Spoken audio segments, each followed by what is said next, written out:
tubirabye abantu batabusi n'ab'emikwano nno kati abasajja abanda baisaawa zino kambawe advice tetuganye okwana kukola ki naye twegenderezi abaana betukwana abagenda okuyingira teri kisinga kuluma obonyebonye ne mbaawo omukyala abonaabona n'omusajja nga batandikira kajiiko nga basulala ku mukeeka ng'embeera yalimbidde naye nga n'omusajja nyini akimanyi nti mutufu omukyala wange tuvudde wala kati laba ono omukyala azze oluvannyuma wagwa mu bintu naye nga ebintu bino abiguddemu tafuddeyo kumanya nti oli mukyala munange gwesanze mu maka yabonaabona nnyo noono omwami ate omukyala yali badde alina kuwa nnyo advice omwami ono gw'aba afunye kyowaayo omukyala oli mukulu gwensanzeewo muyise buki omukyala naye akole byateekeddwa okukola omwami ono amwagale kati ye byateekeddwa okukola aleeta ddogo kubanga waliwo asihiru yadifaku alhubbu oli akola eddogo nga lyakola ayagala omwami ono amwagale nnyo eri omukwano waliwo yaligezaako kunze kumbe nze nzaagesebo kiro misana sisusaamu n'emu kwala kajja sebo muno kalireeterera muhubbu alla nange nengenda mu Qur'an okitegeera nengisoma nebwaka asihiru yadifahu alhubbu oli asobola okukola eddogo kyova olaba abakyala abanda b'essaawa zino onfuna bulungi lwaki amaka gatabuse nnyo omwami ono bw'abanga Allah amukuwadde wadde alina mukyala we advice gy'oba omuwa nga omusaze mu mbeera nnungi tukwegayiridde tuve mu malogo tegayina bulungi kye bugenda bbalekera ate omusawo n'akulimbalimba n'akuwa simanyi akati simanyi n'akuwa ogenda okolebwa oti ate eddogo lyakuwadde ligenda kutabuka lisobola otabukire kati ate laba namba emu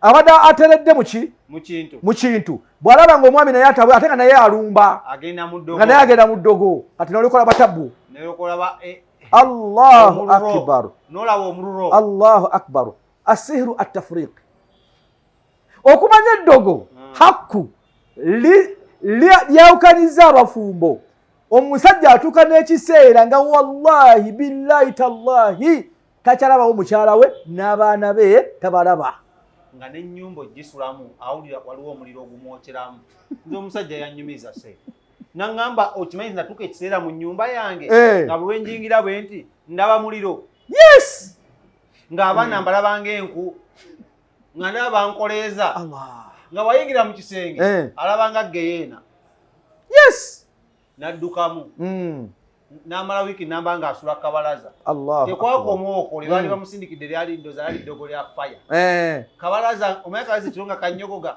naye nga yo manyi kyawulira olina sitole ezinsesa ate naawe omanyi ebintu bino tunyumiza abantu ng'obirinako sitole ofuna bulungi kabalaza ekirusawa bwenda empewo ekunta yo manyi kyawulira ng'awulira bbugumu atuuyana nga bw'agenda eri nga yeebaka n'akirako asuze mu ggulu Allahu akbar nga yeebaka n'akirako asuze mu ggulu naye edduwa exactly yakomyawo omusajja ono mu maka era oli bw'abanga tujja kusomesa alamaatun obubonero koolabira omuntu nti ali mashul nti walogebwa nti oli muloge awo nja kwagalawo nina benkyebuuzabuuza njagala mbatunuulire bwenti ŋŋambe naye nesono umalwono temuzanyisa nsi eno topika eno programu eno nene aye tugenda gipapira twagala tubatwala empola bw'ofuna katayimuko ng'oteekako ng'olaba kubanga life yeetagisa kumanya ensi yeetagisa kutegeera yagamba nti almara omuntu yenna mu nsi thalathatun ebintu bimeka bisatu ebintu bimeka yagamba nti tazidi almarau lijlalan biwa omuntu ekitiibwa ekisooka adabu omuntu oteekeddwa olina empisa ekyokubiri wal ilimu oteekeddwa okubeera ng'omanya oteekeddwa okuba ng'omanyi ebinsi etambula etya wa husnul khuluq n'okweyisa obuki okweyisa obulungi. Kakati abantu beerabidde nti omusajja ono okuyomba kwe lwaki omusajja wali mu ntandikwa yali mu mbeera takola ki? Lwaki omukyalo ono mu ntandikwa yali takola ki? Kati ate lwaki atandise nga waliwo abantu ababaliko be mutamanyi? Kyeki kye twagambye nti wali mu bizinesi mu kusooka ng'ekola ki? Ng'efuna. Ontegeewo nnyo? Nejja ng'ekola ki? Ng'efuna. Nema n'ekyuka obudde nga tekyakola ki? Atuwuliriza. Tekyafuna. Awo wennyini waliwo asihiru, waliwo ekika ky'eddogo iktiswadi. Asihiru iktiswadi. Erinnya litiisa. Kitegeeza ki ekyo mu Luganda? Waliwo omuntu asobola okuloga ebyenfuna. Iktiswadi. Ebyenfuna byonna ne byonooneka. N'obeera mu studio tefuna. N'ogenda mu mataka ande bulooka w'amataka tegafuna. N'oyingira kamera zigaana. Ozanya n'edduniya eno. N'oyingira engoye mu kibuga umaru ne zigaana. Allahu akbar. Ebyenfuna babikuttemu. Asihiru iktiswadi. Nga bakutte. Waliwo akuliko emabega. Aseesaamu nga ya Rabbi nga biganye. Buli woyingira n'oyingira n'obusuubuzi n'oyingira emboga. Ano owuliriza kano. N'aseesaamu. N'ogirinnya ogende Dubai ku kyeyo. N'aseesaamu nga tozifuna. G'okimanyi omuntu yali agenda nga China takyalinya nnyonyi. Eyali agenda e Japan takyagirinnya. Eyali agenda mu nsi endala zonna ng'asuubula UK takyagenda. Eyali agenda e China takyakola ki? Ng'omu kubanga asuli y'eddogo, ensibuko y'eddogo omuntu okutandika okukola ekintu ekyo okuloga alhasadi nsaarwa. Kubanga ensaarwa maradun bulwadde mina amuradul qulubu, ng'obulwadde obwo buli mu mitima gy'abantu. Tugende mu famire. Tugende mu famire. Famire abantu bonna mwalimu famire zemmanyi. Ng'abantu bonna famire Allah ajjemu abantu aba nga bonna bagagga. Ng'abasuumuusizaamu. Kati omu muganda we nga bw'omanyi mu famire temuli mwena nti muli bagagga. N'agenda owoonwa ate afunye ku ssente era naye. N'amugamba adde nkusaba mupeeyo obukadde bumeka? Busatu. N'amugamba bw'oba oyagala okuwa obukadde obusatu sooka ogende eri mukulu w'oli eyasooka okufuna ki? Okufuna ssente. Obeere nga ondeetera pupu ye, gundi pupu we. Kazambi. Ozanya n'okuzanya. Jukira. Yes. Ne nabbi. Omusajja yajjanga buli kumakya n'akola ki? N'amuterawo kazambi kuki? Allahu akbar. Omulyango gwe. Eduniya bwetyo. Bakijjukira ekyo basimanyi. Ate akijjukira agenda mu episode za feza. Oli amutuma n'agamba nti genda wa muganda we yasooka okufuna ssente. Ondeetere ku pupu we. Nkuwa obukadde bumeka? Omeka. Ogenda otandika obulamu. Ki ekyaddirira? Kati ate essaawa etuuka. Ono n'abeera nga gamba kijja. Naye ate oli naye n'atuuka ekiseera naye n'amugamba genda naawe. Ozeetere pupu w'oli. Sweet. Balina ekitongole. Omanyi ekigambo okuloga kwe kiva? Omanyi ekigambo ddogo? Nkiwulira. Ozanya n'okuza. Nabbi Muhammadi. Omanyiza ebyange bya wiino. Nabbi yagamba nti ummatul asnad. Kubanga abantu abana ku tubu bamasheekhe gye bali abanda bonna. Yagamba nti ummatul asnad. Omulembe gwange gwa wiino. Tetumala gwogera bigambo. Tusumulule wiino. Tusumulula wiino. Bamutegeere. Nabbi bamuloga. Nabbi n'atuuka ekiseera yennyini nga ggwawo. N'abeera ng'omuntu alwadde kwa shako. Enviiri nga ku mutwe tezikyakola ki? Prophet Muhammad. Jibuliru yennyini Gabudyeri yajja. N'amulabula. Yes, n'amugamba owaayi.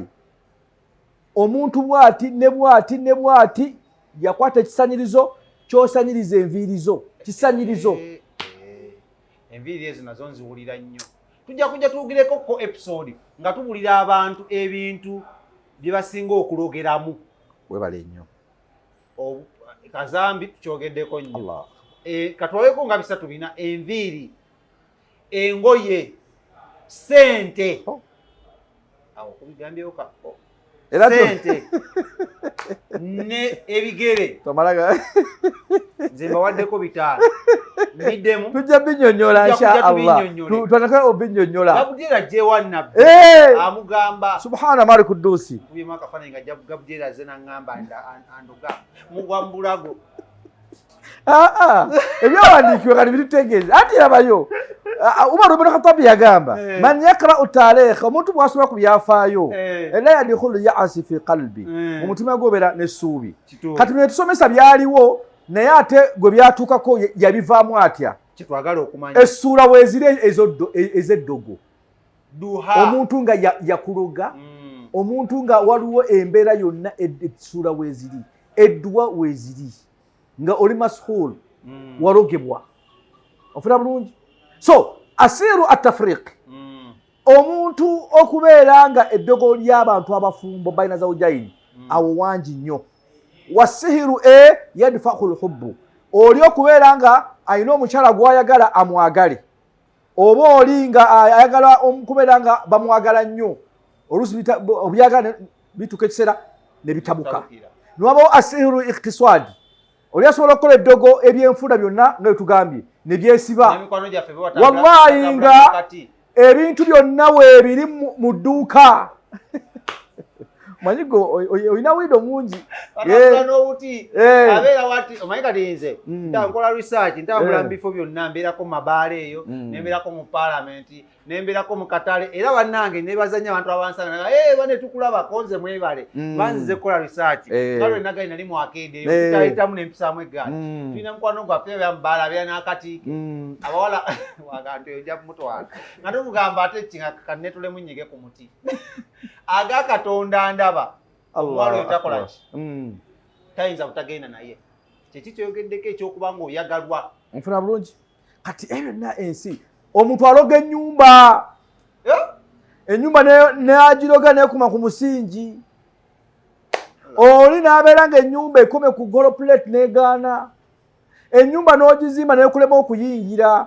ennyumba n'ogizimba nebeera nga olemereddwa ogikomerera sente nezibulira awo notaddamu kulaba wadde ku nnusu wadde n'ekikumi wadde n'eddolaari egi oluusi n'ofa ne bagamba ennyumba gy'olaba yadde yakagimaliriza nga yakagiyingira bamuziise wali ennyumba n'agireka so abatulaba enamba ya Udaba insha Allah oba oli awo waliwo ebikusoomooza nga waliyagadde okwogerako nange ku WhatsApp okunkubira ku simu 0702 0702 97 97 18 18 47 0702 0702 97 97 18 18 47 47 life bweto bwetambula ate ye namba owogi whatsappinzeko wogikubyeko bambi kubako nga weebuuza yes Sheik Udaba asobola okuya kwamumanyi tokubanga olaga nti ate gw'omanyi omanyi nze kubuulira nze abantu mbamanyise abantu mbamanyi mbabaddemu mbakoleddemu oli ajja kukuba essimu nga akubuulira embeera ye naye ng'akulaga agimanyi nnyo nogisi kuba weebuuze ku mumanyi omugaye nina ekintu ekino ekyempitamu olowooza kikiyinza kuba kivudde ku ki oba kiyinza kuyamba nti okukivaamu naye toyinza gamba nze nkimanyi senga wange yandoga gundi gwe Katonda Allah akbar eddogo lino topiki nnene oyogedde ensonga nkulu nnyo topiki nnene nnyo ng'era bw'ogambye kubanga ebizibu bye tuyitamu y'embeera yaffe mu nsi ng'oggyeko eddogo ly'ebyenfuna eddogo ly'emirimu gye riri kati nno gwe okyasaaga omuntu waliwo ekiyitibwa asihiru inhibasun omuntu asobola okuloga inhibasun okubeera nga waya tesobola kusituka ogenda eri mukyalawo ndeka gwowakana ngawo bukakutaka tukyakuwa sikyakyala musajja yajjaawo wallahi abandaba wallahi musajja myaka mtuufu akuzi naye nga bwagenda ewa namba 2 tasituka naye nga abe wa namba 1 emotoka esaza kyemu Wo bamuzanyisa edduniya eno. Nambemu yamulunga n'amugamba oli katwalire ebbali we paba tekaliyimuka. Naye insha Allah tuyitereeza wetuli temutya insha Allah olwokuba nti tutomera ensi eno abantu Edoogo ly'ebidduka basi omuntu asobola okukuloga n'akusiba nga to genda okutuuka eri asihidul mukhu mu Bwarabu kitegeeza obwongo ne bukyukirawo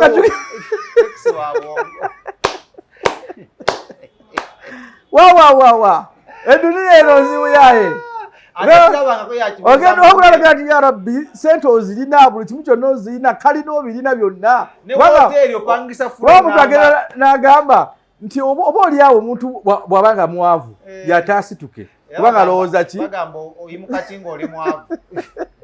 Abakyala balina eŋŋombe ennaku okitegeera akabuuza wumalu yakomawo wano takyategeera ng'anyiiziira okufa bamugamba eneegi yagenda eyo kola gy'akola eyo alinayo ebintu bye byayiriba n'omuwala yamubuuza oyimuka ki gwe atalinaamu ddoola omulanga ninamu ez'Uganda namugamba sooka ofune ez'ebweru wumalu yakomawo munyiivu. Allahu akbar. So abafulaba edduniya bwetyo insha Allah naye nga all and all ebintu bisobola okutereera naye ng'ekikulu kye twagalamu twagala life etambule buki life yammwe ey'abantu mu nsi yayonooneka. So kati ebintu bino bituyambako ti at least obutambula butambula mu nsi zonna oli naabanga aliwo ekizibu ekikoze eki ate nga jjukira likulida buli ndwadde yonna ebeera n'eddagala. Oyinza okuba nga ogamba n'obeera mu nnaku logga kino bwe kiti kati okibadde okimanyi waliwo omuntu alghiyabu nawm omuntu asobola omuloga obuteebaka ekituufu nga talina kye yakola abantu bamira amakerenda. Nina mikwano gyange giri e Canada eyo omanyi abazungu abo ensi ze baazikola nga buli kimu bakitambuliza ku ddagala. Oyagala kwebaka mirayo akakerenda kamu kole ki webake. Oyagala kuzukuka kyekimu oyagala kukola nga tokoowa mirayo akati akaweke. Batudde ne bino ebidagala by'amanyi g'ekisajja ebyo okukanula ng'akoze omusuwa naye nga tamanyi gukozesa. Oba bitegeera ebintu ebyo Batudde ne bino eddagala abakyala ennaku zino n'abeera nga mu myaka emeka naye ng'ebbeere likola kirigwa wagamire ki eddagala. Mikwano gyange yasekabeta bane balabe programu eno Allahu akbar baagala kwebaka ghiyabu nawm ng'omuntu atuuka ekiro obudde ne buganda omuntu atunda bw'ati onfuna bulungi naga nti ya rabbi nakola ki nazza gwaki teyebaka wekku asigala atudde. Nina gye nabadde eyo omuntu nategeeza okujjanjaba. Allahu akbar ennyumba nnene eringa kisaawe wangi yes mbawa ekizaapo naye sobola kwogera linnya lya muntu. So wallahi ng'ennyumba nnene naye kyewuunyisa kyakiza okuneewuunya geeti ebeera nzigule n'ekiro kati nze lwatuuse wallahi sheekhe sheekhe edduniya erimu ebintu waliwo abakuumi ate bakuumi era nga obuuzize olwokubagamba gati wali baki nolwokubanga nina edduwa zange ngera lwa teri bakuumi ndeba eri nnyumba nnene zinga kisa ennyumba giri mu bwogu abeera bwati mu nnyumba ng'atunula Allah mu ntebe gye yeegulira nga n'emikono azinze. Yahe ensi eyina mashakiri ensi eyina ebizibu. Laisa kudul buyuta yubna ala alhubbu si buli kalina z'olaba amayumba ag'ebbeeyi agalina ebikomera gwe weegomba ky'abantu beeyagala. Mulimu yakyogera bantu tebeebaka bannange abantu basula bubi. Abantu oba oli awo abantu balina bye baakola ng'alowooza nti byakola bigenda kuba bituufu nebimwefuulira nga tojja kwebaka. Omusajja amuwulirako oyo gwe batunyumizanga jjajja waffe ayinze buli kimu emboozi nze mpuliriza nnyo abantu abakulu eyatambulanga mu mmotoka ekiro nga teyeebaka nga lwagezaako bongata omwana amugamba wangira kola kifuna bugagga wamuwulirako eso kimanyi n'abatula bagiwulirako taata wanzisa kola ki kola bugagga zukka tugende tukole ki tukole lwagezaako okubanga atta wati ku liiso taata wanzita kola bugagga gyebirimu bibya ddala obirabyeko. So tubawa irimu eno abantu mutambuze obutambi abantu bategeeze nti bagende bezuule ate mube nga mulaba kuba betusomesa mu nsi gyebiri tuli ku bulamu bwammwe omuntu omanye otandike okwezuula waliwo gye bayita gubadde okimanyi waliwo alghiyabu al amradu al jismi omuntu nga bamuloga omubiri gwonna naye nga badokita tebalaba bulwadde ghiyabu bana alghiyabu al amradu al jismi nga wallahi bakebera bamutadde mu kyuma bamututteko ne mawanga g'ebweru oluusi ne bakutuma n'obulwadde nga ate obulwadde tobukola ki bayinza okugamba nti oli mulwadde wa kansa naye nga wallahi tomulina kansa ne bagamba nti waliwo gwe badde balese okujjanjaba ng'atambudde bagamba alina sukaali naye nga talina sukaali naye nga awulira ebimutawaanya hatha huwa alghiyabu amradu al jismi ng'omuntu obulwadde bwabula atuuyanatuuyana allahu akbar amagumba gamuluma buli kaseera so andaba essaawa zino bw'oba oyina mu bantu bo nga mwali mugenzeeko mu malwaliro ne bamukebera batubawa chance tigenda mu ddwaliro bakole batya bakkebere nina omunene omu gwe sitasobola kwogera wano bamuteekamu ekintu kye bamuteekamu naye amaze ebbanga ng'ali wansi ku ttaka kumukeeka jajjanga aguyita mukeeka naye amiza amakerenda mina makerenda puresha bina otwala tugende so ghiyabu bw'obanga olina omuntu nga bakebedde omubiri gwonna nga bo balaba nti tewali kye tulaba so nga ate gwe nanyini mubiri owulira okola ki ebikuluma obeera obiwulira awo tuba tuli ku saidi yaffe ba Udaba era batunoonyeeko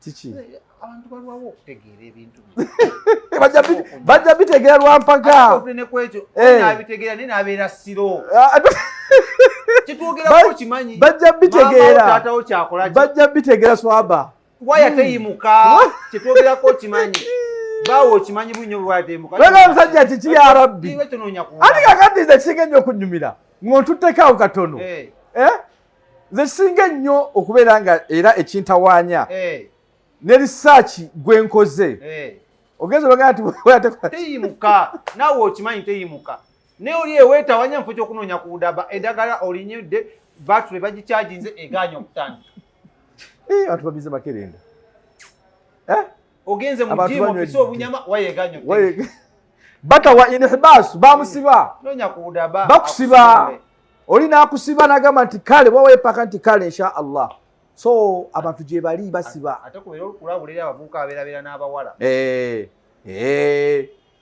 omuwala ajja kukusiba seekawumala omuwala ajja kukusiba seekawumala omuwala ajja kukusiba kugambye edduli Vanessa omusajja ajja kukusiba waliwo istimlalu lhidhi ekyaba kya asobola okumuloga gundi zaabwe zino Mr. Gundi ezo bagita batya hidhi masturbation gundi zaabwe istimlalu bihidhi asobola okubeera nga eri continuously nga tekola ki tavaamu ofuna bulungi nga istihadha nga wallahi tagivaamu ensonga mwepekepwa ku musajja nogenda nowe bakakono nowe bakakoli nogira ono ande nogira ono nogira oli bajja kusiba buligiti nga tova mu kintu okulukute ande bajja kusiba nga toyimuka otambula ozungodde eno nga bakusibye toyimuka ove ku bakazi atama tateera wamu tudul hamli omuntu asobola okubeera nga bamusibako olubuto nga taluzaala bane munonye ku Udaba onfuna bulungi myezi 10 namulabako tegiba mwenda nayingira ogwe 10 Allahu akbar ali awo omanyi obuso bw'abawulira omanyi obubi bw'abayita mwegendereza abantu mwegendereze nnyo abantu eddogo gyeriri so asenga tumaliriza producer agambye akadde dogo likyaliyo tugenda dua episodes zinga 8 nga tukwatako mpola naye tubadde ku introduction tugimaze masha Allah genda kujja tujje ku biki byebalogeramu n'ensonga lwaki omuntu asobola akuloga era bubonero kikulabira nti bakuloga episode yaffe eddako oli mulogi naye ng'oli awo tomanyi nti oli mulogi then eje tunasembera weewala otya eddogo kikulu nnyo ekyo kikulu nnyo abantu bakyagala ekyo sembera sokoto basomese eddogo lino lyonna balitegeere then eje kisembera bagamba olyewala otya ebigambo ebisembayo ebigambo byange ebisembayo ala kulli hali abandaba essaawa zino insha allah nze ekyesinga ennyo beetaagamu mwina abantu bali eyo omutuufu nga emibiri gyayonooneka dda abantu ng'emibiri gyayonooneka dda naye ng'omuntu anoonya okubeera nga asobola okuva mu mbeera adde mu mbeera ennungi kyensembyayo yagamba nti ashaddul ahzan ennaku ekyasinze mu nsi muno oba okweraliikira okukyasinze mu nsi muno huwa antadhukura al ayyamu surur ye muntu okujjukira embeera gyewalimu ng'oli mu mbeera nnungi bangi abandaba embeera yali nnungi wallahi sawa zino embeera tekyali nnungi bangi omukyala yali akwagala bangi omwami yali akwagala bangi abandaba essaawa zino mwalina amaka mwagalekawo oba oliawo ne mugenda n'ebweru kati essaawa zino gye muli naye nga amaka wagaleka nogamba kanviire omusajja ono nogamba nti omukyala ono kamukole ki kamuviire naye nga omukyala yali mulungi naye omusajja yali mulungi naye nga temwamanya kozi weyakola ki weyava so tuli ku bika ebyeddogo tujja kuba nga tubitegeera insha allah sijja kubeera nga atendwawo saba allah subhanahu wa ta'ala embeera eno kusaba allah subhanahu wa ta'ala abeere nga asobola okubeera nga taasa insha allah twali mbeera ya lubeerera dawamul hali min al muhali idha kunta la tughayiru ad-dunya yughayiruka if you don't want change will change you الله تقبل منا انك انت السميع العظيم بسم الله الرحمن الرحيم قل اعوذ برب الفلق اي الله تكسا منyazi mungu belengo batase dogo ya rabbi tukusaba ay allah abayina bibetaga ay allah belengo bibawa ya rabbi tukusaba ay allah belengo bangwiriza ebyenfuna byabwe tukusaba ya allah lya ayetaga kyayagala ay allah belenga okimuwa tukusaba ay allah belengo tuwonya amasa amabi allah belengo tuwonya emitima emibi allah tuwa abantu abalungi mu nsi gye bali ay allah rahmatika ya rahman rahimin ay allah fegwa tutonda allah go tulinako obuyinza buli kimu kyonna ayi allah go kikola fa'alu lima yuridu allah twayagadde okukola ayi allah okikola tukusaba allah otuwa ebirungi ebiri mu nsi muno ayi allah otuwa abantu abalungi ayi allah tukusaba ayi allah studio eno ayi allah n'abaana bonna bali ku kamera bendaba abaana b'obuwala bali awo abaana b'obulenzi bendaba ayi allah bawe ebirungi ayi allah mu nsi muno ayi allah bawonya obwavu ayi allah bawe ku ssente ayi allah tukusaba ayi allah bebeetaga mu mutima gyabwe beere ng'ogibawo ayi allah allah ottasa ekiyitibwa eddogo kubanga abantu bebaluga otasa abantu balina emitima emibi innaka ala kulli shay'in qadir wa sallam muhammad wa ala alihi wa ashabi wa sallim walhamdulillahi rabbil alamin amin tweyanzege Sheik Udaba nga bulijjo ffe twebongako nga bw'okimanyi ya mukama abeera tutwalaganya tunokola muna tuusa ate ku weekend ja omwezi gwo tuguyingidde bannange omwezi gw'omukaaga baguyita batya mu ekyovala wakati by the way yidi insha allah nga abiri mu meka abiri musanvu ija kuba lunaku lwakuna y'ebisolo so bannange mugule ebisolo bannange mukole eki musale inshallah mubiteeketeeke inshallah abalina ente mugisale abalina endiga mugisale olaba olina essimu yakadde kamu mitwalo ameka n'embuzi mitwalo 3 ojigula osale inshallah n'abantu bagabireko inshallah abantu babeere mu mbeera ennungi muleme kubeera nga muli bakodo ate abantu beerabidde nti katonda okusiima omuntu mu nsi katonda ayagala nnyo omuntu agaba katonda ayagala nnyo omuntu ayamba katonda ayagala nnyo omuntu awaayo kubanga olaba Ibrahim kubanga tujjukira ekyafaayo kyani Ibrahim katonda okumusiima wallahi eyazimba Kaaba Makka tujja musomesako inshallah abantu bamutege nti Allah yasima Ibrahim wa kugaba Allah yasima Ibrahim wa kusaddaka Allah yasima Ibrahim kubanga byali ayina yerekereza nawaayo soba naye twerekereze tuweeyo Allah Maria kujikuuma okusigaza obugagga kusaddaka na kuyamba abantu kati nge kati wano tulaba kubo waliwo abasobola okugamba nti kiki ekyetaagisa bategeezi ngamba nanga amakanzu ago nga bagulidde wadde mukanzu lwakwasha Udaba yayina nnyingi naye ze nkyayineemu n'ogamba Shadike kanzu njukwadde talamusi njukwadde eneza yaffe ebulako kijuisi n'ogamba nze mbayiyenga mu kijuisi mumamukola program n'ogamba bingi ne mugaba na akati mwezi tule mugendeko egundi mugabire abantu ebintu kituufu nnyo era maaso tujja kukolayo ko charity tujja kubategeeza engeri mujja kuba mubeera part of it naye nga tweyanzeke Sheik Udaba olw'okusomesa eggwanga kubanga si buli omuntu asovayo n'asomesa eggwanga amannya nga bulijjo yenze babita Sheik Shadik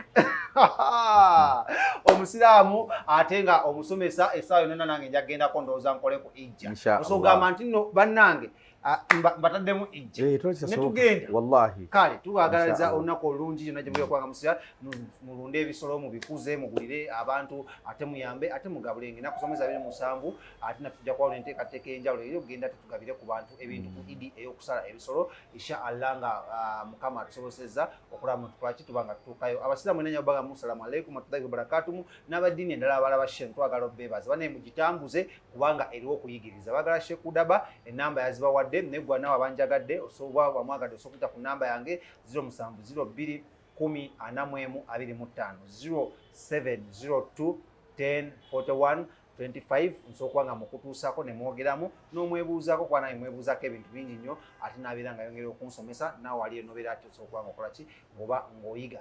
Twagala nnyo okwebaza ba King Montage Studios awe Nankulabye be batuteekamu akasente akatandikirwako amataala g'olaba cameras okulaba nga ate tukutuusako sheno yonna gy'oba osinzidde okuba nga okola ki ogirabira. Tubeebaza bannaye bano bakugu mu camera work bakuba ebifaananyi ku buli mukolo bakwata video eza buli kika kyonna King Montage Studios awe Nankule mujje mutuwagire mutuleetere emikolo gyammwe mutuleetere birthdays mutuleetere baby showers okwanjula okuhinjirwa oyinza okuba oli mu nsi e Dubai, Saudi Arabia, Oman oba oli Kenya oba oli UK oba oli mu America naye ng'olina muganda oba muto wayagala okuyiga ebintu bino ebya kamera okweditinga nga badde asoma oba nga titasoma naye muleetwa no King Montage Nankulabye tujja kuba tumusomesa ebintu bino ate mu bujjuvu abeere nga bitegeera bunnya afune omulimu gw'omutwe bale tewaliyo kintu kisinga kirala kinanga mulimu gwa mutwe kiva gavumenti yavuddeyo okukubiriza abavubuka okubeerako n'ekintu ky'omutwe diguli muziraba ziri expired naye ekintu ky'omutwe kisobola kubeera expired so jjajjiwa gisoma ebeera expired bakuma omulimu naye oba omanyi kamera omanyi editing omanyi okuba ebifaananyi ate nkyosa ofuna akakamerako n'okuba ku kyalo ebifaananyi n'ofuna ekibeezaawo famire yo ne maama wo ne taata wo ne babeera nga bakinga basanyufu. So King Montage Studios bino nonna babikola. Twagala obeebaza okwebazawo omwana abadde ku kamera Vanessa naye abaddeyo n'aba ku social media ab'emitimbagano Namiro naye abaddeyo ate Buligita abaddeyo nga bulijjo omwami Frank okuva mu America omwami Frank bane badde mwerabidde era ngambye inshallah ajja kujja n'omusiru kale omwami Frank okuva mu ggwanga lya United States of America tukwebazaako ensuso byonna byokolera sheno n'okola muno ate ogiraba kubanga gwe omu ku ba top fan era watugambye odropinga guno omwezi ogwa June ogenda kujja otukyalire kutujja mukyazaako ne ku show atubuli America bweri ne wanaba asaze okubeera bamwe bati okubeera mu kamera twagala nawe okwebazaako ak'enjawulo. Thank you so much atakumira mpeera abatukumire. Assalamu alaikum warahmatullahi wabarakatuh.